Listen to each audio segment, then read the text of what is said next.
Okay, so thanks.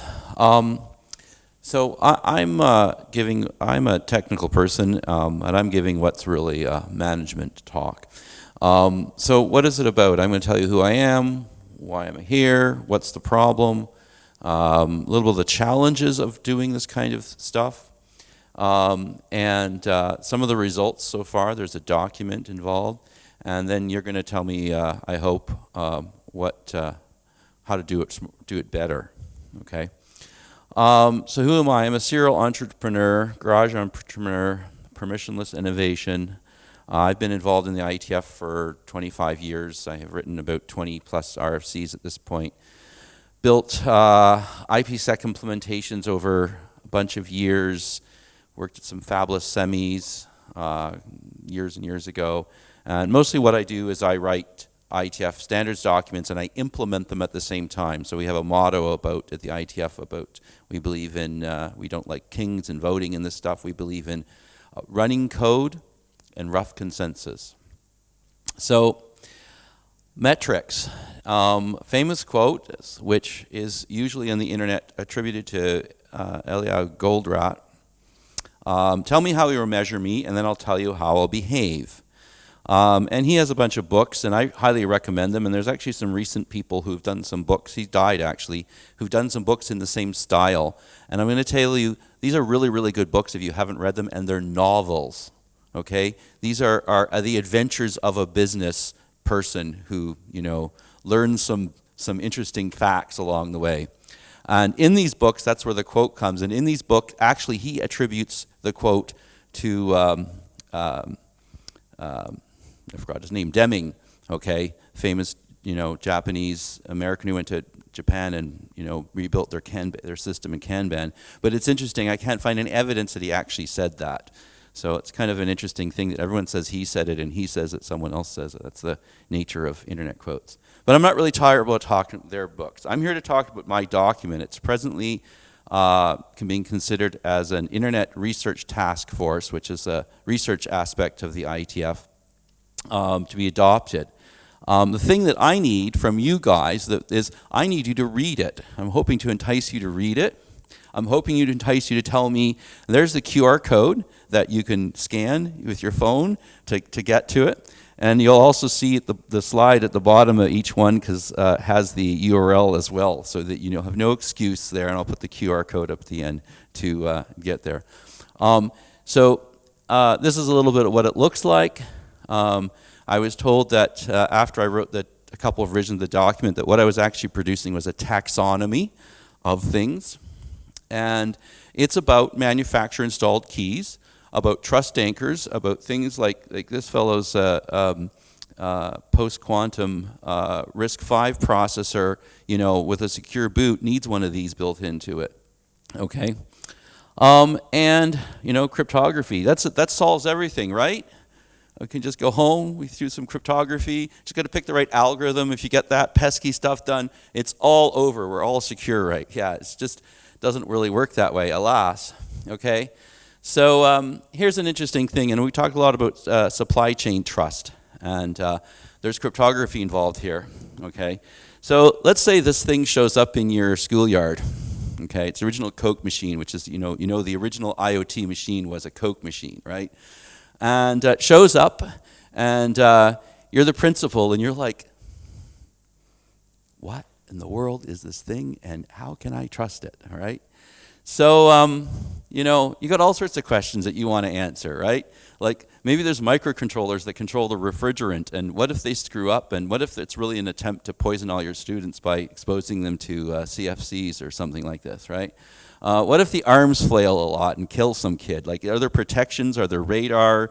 Who did the visual system? Is there a facial recognition system built in? Okay, and if so, is that going to violate your students' privacy? I don't know. There's a credit card process. They got to buy these things, and so you might wind up asking a question like, are there software updates for these refrigerant units? Okay, is there a remote attestation key in this device that says all of my refrigerant is still in the unit and hasn't leaked out on the floor somewhere? Okay, and so you might like to ask these questions as the principal You know, so who are you going to ask them to? The manufacturer of this, you know, crazy machine, who's going to say, well, I just bought the components, so go ask those guys. And they're going to say, well, I just bought the MCU from that guy, so just go ask that guy. And you're like, well, I don't even have a relationship with these guys. They're not going to talk to me. Why would they? I don't even know what to ask for. What part number did you use? Oh, I have a NDA.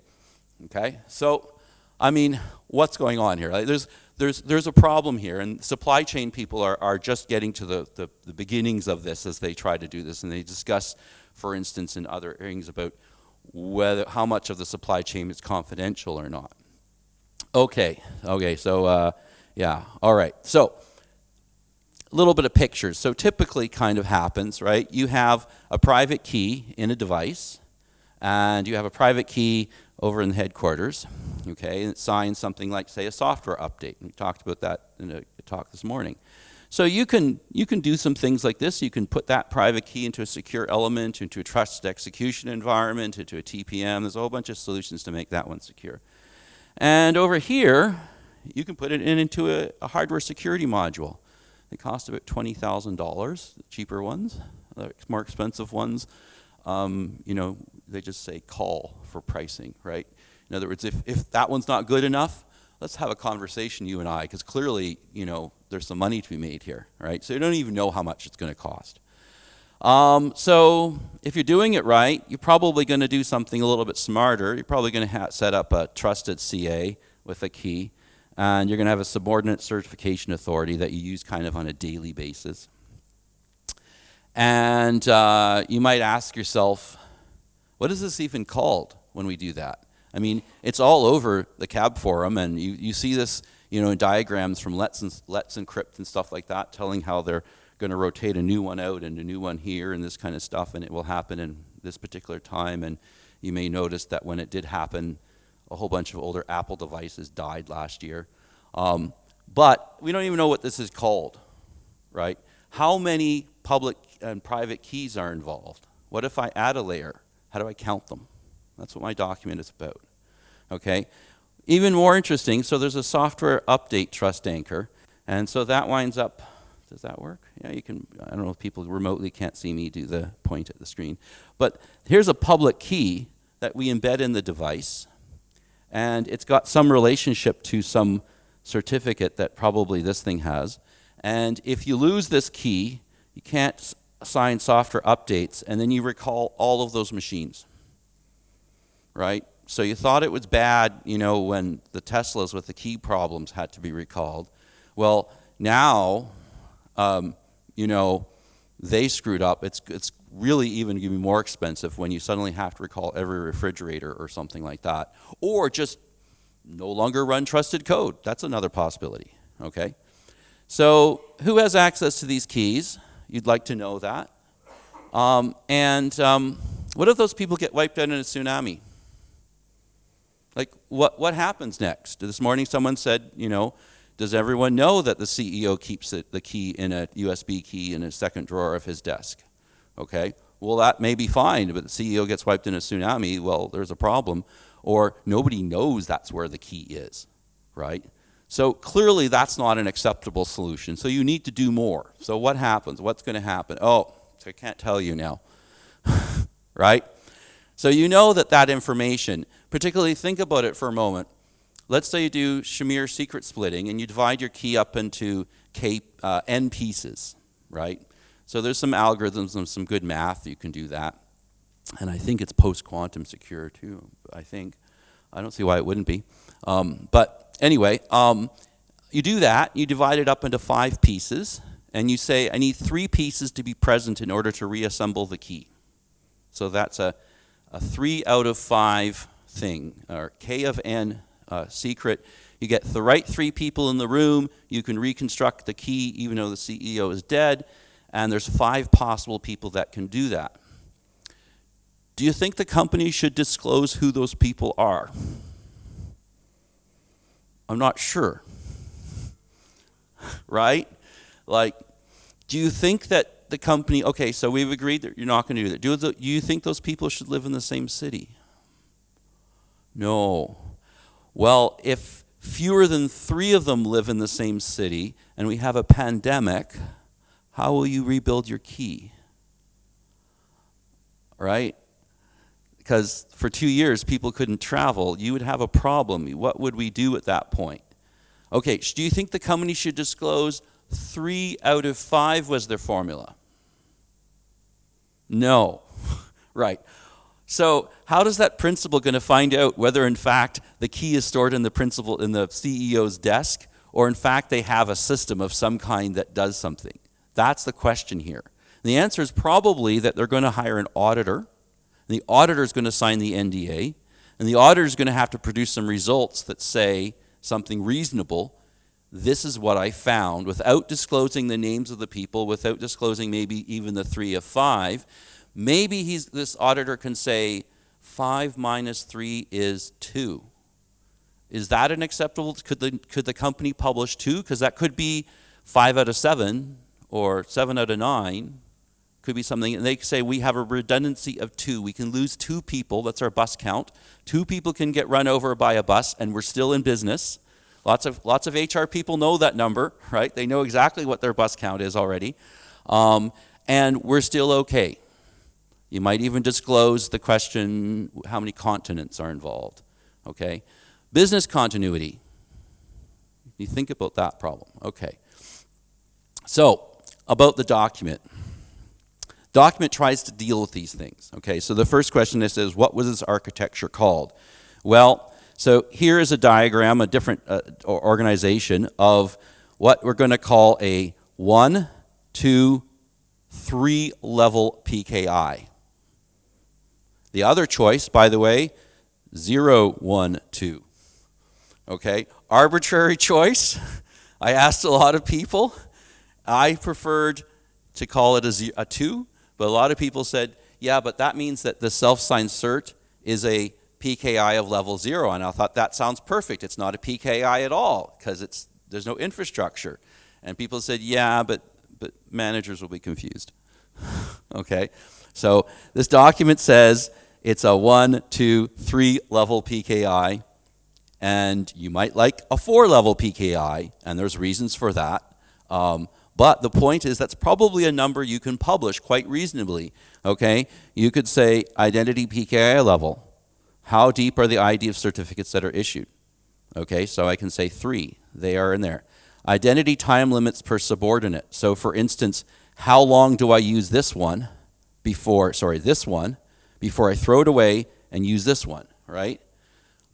I could decide I'm going to punch out 20,000, brake systems, and then next month I'll spin up another one. I'll punch out 20,000 more.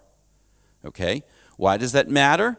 Well, because if I destroy this CA and I destroy the private key of it, then you can't impersonate these, even if you break into my factory, find the 3 key people, put a gun to their head, make them unlock the box. You still can't do the old one. So it tells you a little bit about how frequently, essentially, you have some stuff. On the other hand, if you have to do OSPF or CRL stuff, then maybe it doesn't make any sense. But for IDEV IDs, people don't do that right now, and that's an interesting question. Do you do OSPF? Do you do CRLs on your birth certificates for your devices? So that's a question there. So I have number support. So these are like numbers here that I expect an auditor could put in his report, or her report, and this would be a reasonable thing to do, and you could now compare differences between different auditors. And you could decide, and particularly as a company, the company itself, okay, you think, okay, I'm spending $50,000 a year on doing maintenance of my PKI. Is that a lot? I don't know. Like, that's less than one time full-time equivalent, right? You might discover that your competitor who keeps underbidding you keeps the key in the CEO's desk. That's why they're underbidding you, because they don't have any of that expense. And so you can think to yourself, either I'm too expensive or they're too cheap. Somehow you would like to have some feedback as to how you're doing. Maybe you should be spending $1 million a year on that system. And because of layers of NDAs in this stuff, there's really no way of finding out what other people are doing. And that's part of the goal here, is to normalize what's going on, to find out if you're underspending, overspending.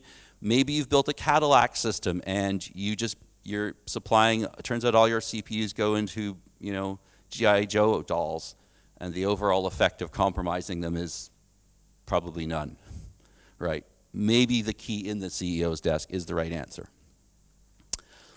So another category that was one of the things that pushed me to writing this document was that I'm writing document standards, security standards, that depend upon the quality of the keys and the birth certificates put into the devices. And people who would do reviews would say to me, oh, well, it's all garbage. You know that the key is going to be kept in the CEO's desk, right?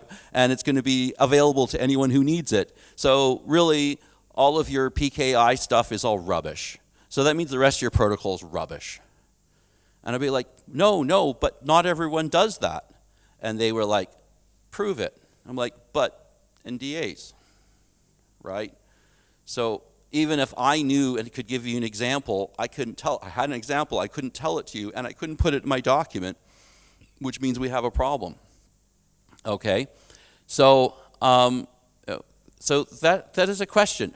All right, in this document, we try to define 3 different ways that keys are generated, and this is basically based upon the feedback that I've gotten. A story is that apparently since about 2000-ish, Taiwan has issued citizen cards that they give you, access to your democratic rights and health care, and they've been stamping them out for a while, and Dan Bernstein apparently figured out that their random number generator was toasted. He looked at, 10,000 public keys and realized there was a noticeable connection between them, and was able to reverse engineer essentially the PRNG that was behind it. And so there was a recall. These were 1,024-bit RSA keys, issued 20 years ago. So it probably wasn't terrible that they were all recalled with a better key.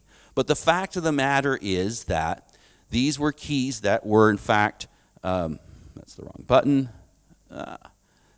that these were, in fact, generated external to the device in the factory. And the factory just had never been initialized, as it turns out. Okay?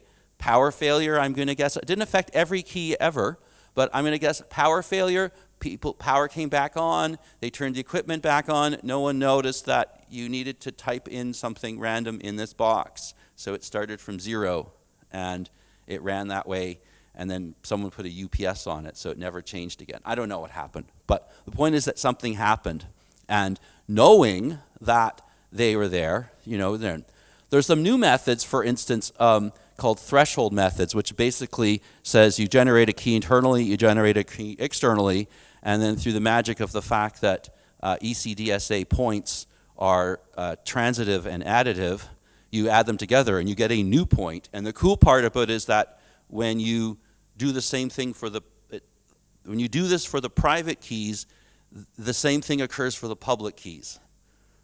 So it's kind of blew my mind when I realized this. I went, oh, so a signature generated by these 2 private keys, when added together, is equivalent to a signature produced by the sum of them. I was like, oh, that's really wild. And it solves the problem. You don't trust the internal one, and you don't trust the factory, but maybe you trust them together. That's pretty cool.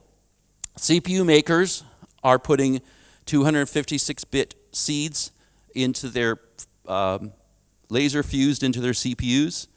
I guess you get an Excel spreadsheet when you assemble them into your boards that contains all these private keys.